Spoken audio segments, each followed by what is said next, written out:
Hello and welcome to everyone. Finally, we have Mason Jones for the third time, and this time this is Cage Warriors double division champ. So number two after Conor McGregor. Way to go, Mason! Congrats on your success. So how was the preparation for the fight? How did you outwork Adam Proctor? Can you go play by play? And so we're willing to hear what double division champion has to say about it. Go for it, Mason.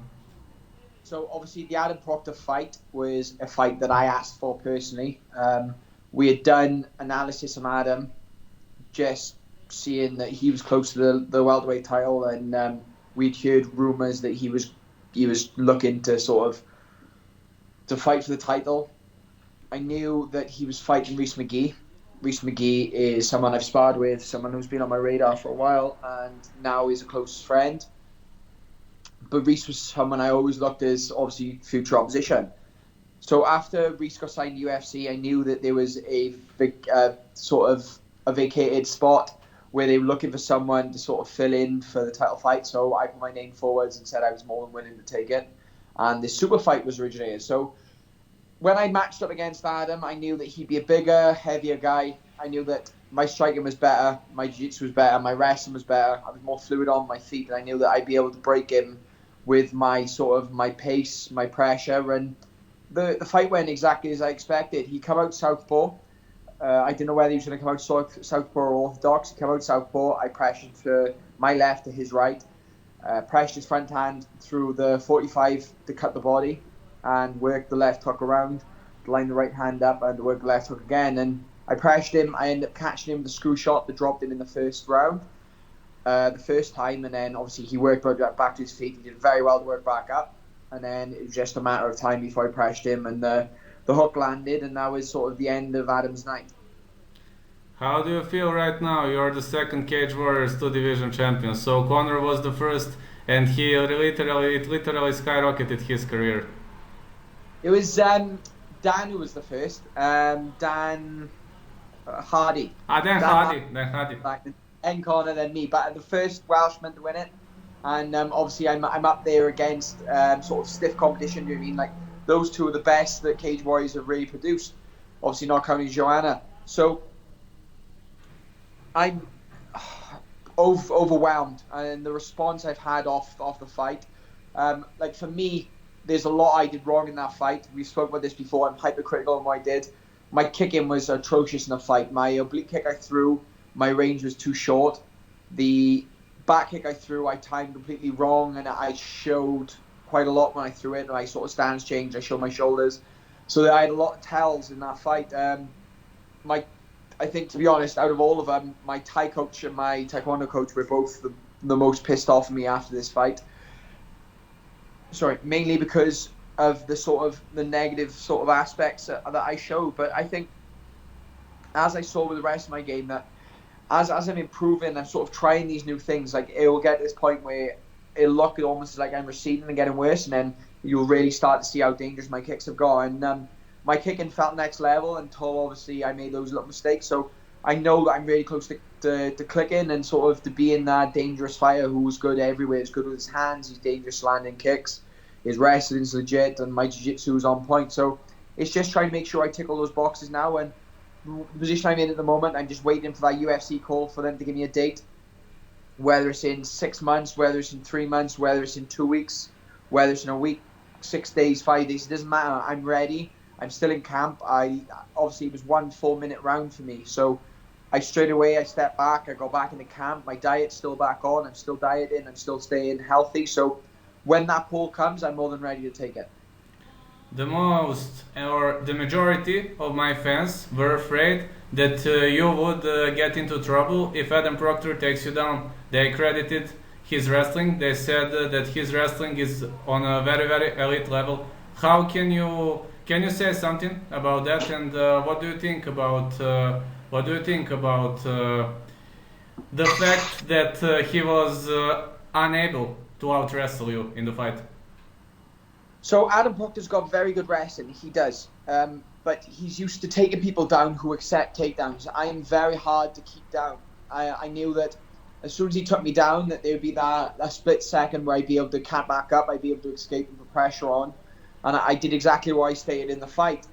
I train out of Team Alpha Male. People always forget that obviously I do a lot of my camps in Team Alpha Male. Team Alpha Males got a very, very well-earned reputation for having very good wrestlers there. And we've worked on a lot of my games on my game in lots of specific areas. And one of my strongest areas really is defending takedowns. And when those takedowns come, accepting them and being able to defend and sort of get yourself in a safe position that I did. I straight away, I catted up. I got back on my feet. I made a run towards the cage wall. I got myself where I wanted to be. I attacked the hands, circled back inside, and then obviously that was where I took it back to a 50-50 clinch, separated off, and went back in the attack. Like, I had game plans on top of game plans, and we're very analytical as a team. We break things down. We exploit people's weaknesses, and so far I've done a better job than my opponents have, and it's shown in every single one of my fights. We found glaring weaknesses and exploited them. So that's just going to keep happening, and you're going to see, as I fight to the UFC, you'll see a more well-rounded, more sort of well-oiled version of Mason the Dragon Jones, and you're going to see me start to clean up the UFC. How hard it is to fight southpaw from 1 to 10? It's also a fan question. Because Adam Proctor is southpaw, so that's well, he switched. But I do my southpaw sparring with a very good boxer in Jamie Cox. Jamie Cox, 25-2, I mentioned previously. He fought George Groves for the world boxing title.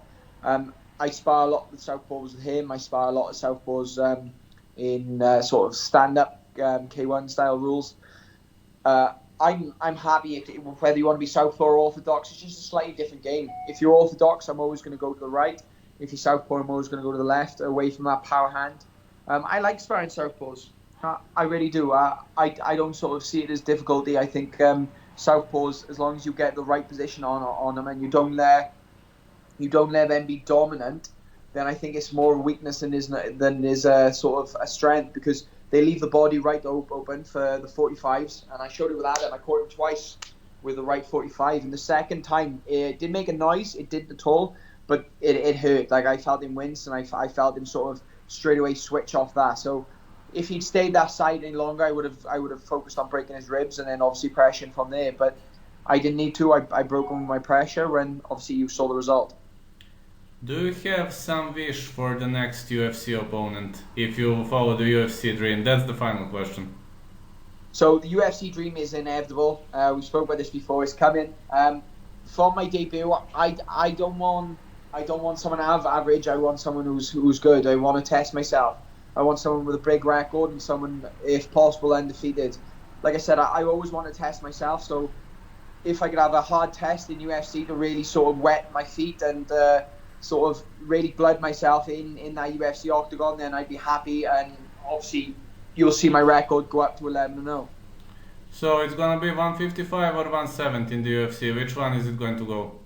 Always 155. I literally weighed in for this fight under 170, but by the time I fought, I was basically a lightweight. I did the exact same cut I do for lightweight. I just didn't cut the water. So for me, I went in as a lightweight, and I showed what a lightweight can do. I am 100% a lightweight. That is my weight division. It's going to be a few years before I even look at going to welterweight, if I ever do. So for now and for the foreseeable future, I'm always going to be a lightweight. Awesome, Mason. Thank you so much for this lovely interview. Maybe some message for the fans. Maybe you would like to add something. We missed something, or? Oh, 100%. Thanks again for having me on your interview. You're one of the people I do love getting interviews in with. And to the fans watching from Russia, I hope to one day come and fight in your beautiful country. It's on my list of places I'd love to fight in. So thanks for supporting, and drop me a message. My Instagram is @MasonJones95, and I'll literally reply to any messages you send, as long as you send them in English. My Russian's zero. So send your message. It's actually Bulgaria, but the languages are kind of similar, but never mind, no worries. You have a lot of fans in Bulgaria, just to know. Perfect. Thank you very much. Thank you so much, Mason. Have a great day. I hope to see you in the UFC soon. Thank you. Thank you very much. Bye.